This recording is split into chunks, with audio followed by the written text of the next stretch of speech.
Assalamualaikum warahmatullahi ta'ala wabarakatuh. Ang batang inyong nakikita ngayon ay si Mariam Tinagak.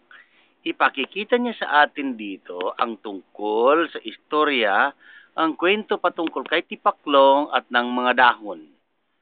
Kinakain ni Tipaklong ang mga dahon. Tignan natin kung paano kinakain ni Tipaklong ang mga dahon isa-isa. Ayan, sulyapan natin. Yun si Tipaklong, ayun yung nasa yun, kinakain niya ang dahon, ayun, tapos mawawala na yung dahon, pinapakita ni Yamyam, mawawala yung dahon, kinakain ng Tipaklong, nauubos na yung dahon, wala nang dahon na nakatayo. Ayan. Pero dumaan si Ibon. Lumipad si Ibon, may ibon na lumipad si Agila, dinagit niya si Tipaklong.